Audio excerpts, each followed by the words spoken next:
بسم اللہ الرحمن الرحیم۔ السلام علیکم ناظرین، روسی صدر نے خبردار کیا کہ اگر یہ دنیا باز نہ آئی تو یہ جنگ تیسری عالمی جنگ بن سکتی ہے۔ اسی لیے انہوں نے نیٹو اور اس کے اتحادیوں کو سخت وارن کیا ہے، کیونکہ اگر یوکرین نیٹو کے اندر شامل ہوتا ہے تو یہ رشیا کے لیے ایک بڑا تھریٹ ہوگا۔ ناظرین، ویڈیو میں مزید آگے بڑھنے سے پہلے میرے چینل کو سبسکرائب کریں تاکہ میری مزید آنے والی ویڈیوز بآسانی آپ تک پہنچیں۔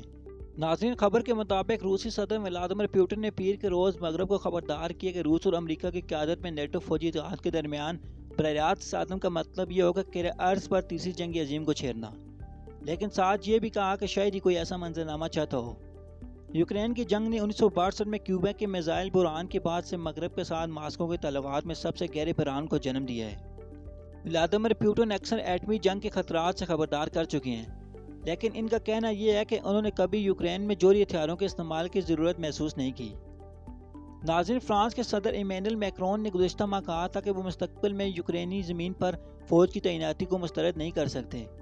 بہت سے مغربی ممالک اس سے خود کو دور کر رہے ہیں، جبکہ دیگر خاص طور پر مشرقی یورپ نے اس کی حمایت کی ہے۔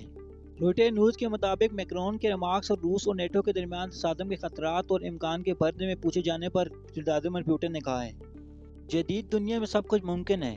پوٹن نے سوویت روس کے بعد تاریخ میں سب سے بڑی لینڈ سلائڈنگ جیتنے کے بعد نمائندگاروں کو یہ بتایا ہے۔ یہ سب کے لیے واضح ہے اور یہ مکمل پیمانے پر تیسری عالمی جنگ سے ایک قدم دور ہوگا۔ میرے خیال میں شاید کسی کو اس میں دلچسپی ہو۔ ولادیمیر پوٹن نے مزید کہا کہ اگرچہ نیٹو کے فوجی اہلکار پہلے ہی یوکرین میں موجود تھے، یہ کہتے ہوئے روس نے میدان جنگ میں بولی جانے والی انگریزی اور فرانسیسی دونوں کو اٹھایا ہے۔ انہوں نے مزید کہا کہ اس میں کچھ بھی اچھا نہیں ہے، سب سے پہلے ان کے لیے وہاں اور بڑی تعداد میں ان کے لوگ مر رہے ہیں۔ ناظرین، 15 سے 17 مارچ کے روسی انتخابات سے پہلے یوکرین نے روس کے خلاف حملے تیز کر دیے، سرحدی علاقوں پر گولہ باری کی اور روس کی سرحدوں کو چھیدنے کی کوشش کرنے کے لیے پراکسی کا استعمال کیا۔ یہ پوچھے جانے پر یوکرین کے خارکیو علاقے کو لینا ضروری سمجھتے ہیں تو پوٹن نے کہا کہ اگر حملے جاری رہے تو روسی سرزمین کے دفاع کے لیے مزید یوکرین کے علاقے سے باہر ایک بفر زون بنائے گا۔ پوٹن نے مزید کہا کہ اس بات کو خارج نہیں کرتا، آج جو علامات واقعات رونما ہو رہے ہیں، ہمیں کسی وقت ہم جب مناسب سمجھیں گے کیف حکومت کے تحت آج کے علاقوں میں مخصوص سینٹری زون بنانے پر مجبور ہو جائیں گے۔ اور مزید انہوں نے تفصیلات بتانے سے انکار کیا، لیکن کہا کہ ایسا زون اتنا بڑا ہونا چاہیے کہ غیر ملکی ہتھیاروں کو روسی زمین پر پہنچنے سے روکا جا سکے۔ ناظرین، روسی صدر پوٹن نے 2022 فروری میں یوکرین پر پوری حملے کا حکم دیا تھا، جس سے مشرقی یوکرین میں ایک طرف یوکرین کی فوج اور دوسری طرف روس نواز یوکرینیوں اور روسی پراکسیوں کے درمیان 8 سال تک رہنے والی تنازع کے بعد بڑی یورپی جنگ چھڑ گئی تھی۔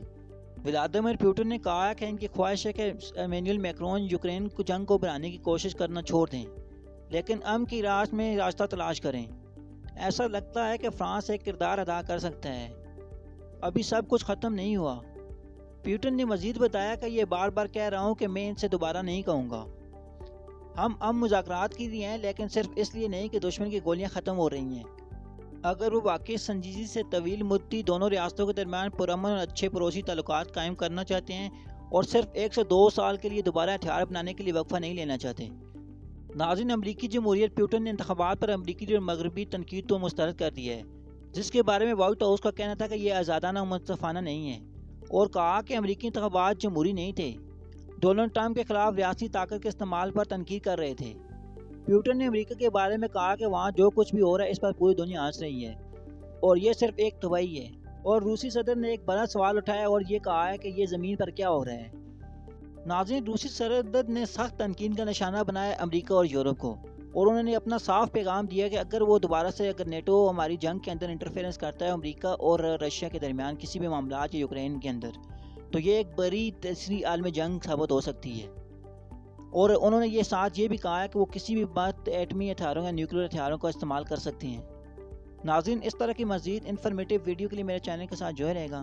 اگر آپ کو ہماری یہ ویڈیو اچھی لگے، ویڈیو کو لائک، شیئر، ساتھ چینل کو سبسکرائب اور بیل آئیکن کو پریس کرنا نہ بھولے گا تاکہ میری نیکسٹ آنے والی ویڈیوز بآسانی آپ تک پہنچتی رہیں۔